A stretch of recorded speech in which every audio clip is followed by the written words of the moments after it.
Let's bring you right up to date with the latest from the German city of Munich, where 28 people have been injured. These are some of the pictures from the aftermath of what appears to have been, and this hasn't been confirmed, but a vehicle attack on a trade union rally in the city of Munich. Now, the police are saying that they have detained a 24-year-old Afghan asylum seeker who was known to the police, and the Bavarian Prime Minister Markus Söder has said it was a suspected attack. It was probably an attack, said the Bavarian Prime Minister, who was at the scene of that incident.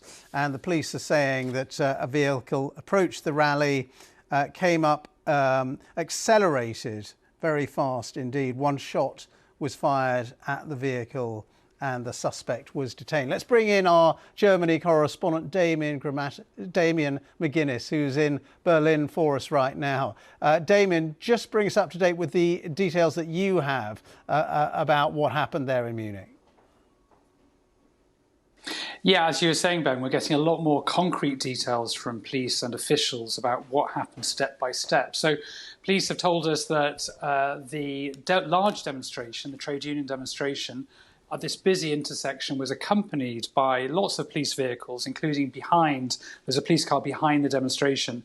They noticed that a beige Mini Cooper was driving along behind the demonstration and suddenly sped up as if to overtake and then rammed into the crowd, indicating, according to officials, that this does seem to have been an intentional attack, as they put it. And we now know that the suspect who has been arrested is a 24-year-old Afghan asylum seeker. We don't know the motivation. Nothing has been said about any potential political affiliation or ideology. But I think we can say already that this is going to have, again, huge political ramifications, because we've got elections here in 10 days' time. And already the topic of migration connected to criminal acts has been huge here. It's been an incredibly controversial and divisive debate, in the televised debate even between Chancellor Olaf Scholz and his contender, Friedrich Merz, the leader of the Conservatives. And I think what we're going to see now is an increased focus, if that's even possible, on migration. And whatever the motivation behind this incident, I think that's inevitable now. And Damien, just some context, there have been previous vehicle attacks in Germany, haven't there, with very serious loss of life? Yeah.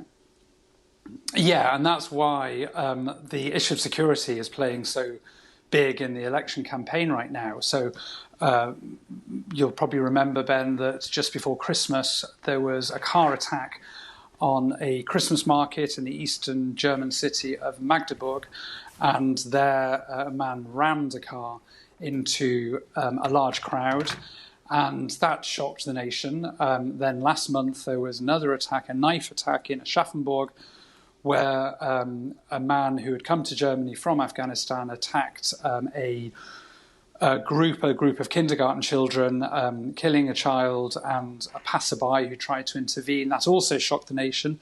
That attack, that most recent one in Aschaffenburg in Bavaria, particularly led to a ferocious debate over migration. Until that point, migration hadn't really been a big feature of the election campaign. But that's the point at which the Conservative leader, Friedrich Merz, who wants to be Germany's next chancellor, as he described it, went all in on migration and suddenly started proposing some very radical measures on closing Germany's borders and knocking back all asylum seekers effectively from Germany's borders. Those measures were seen as very controversial by a lot of people, but nevertheless it puts migration first and top of the campaign.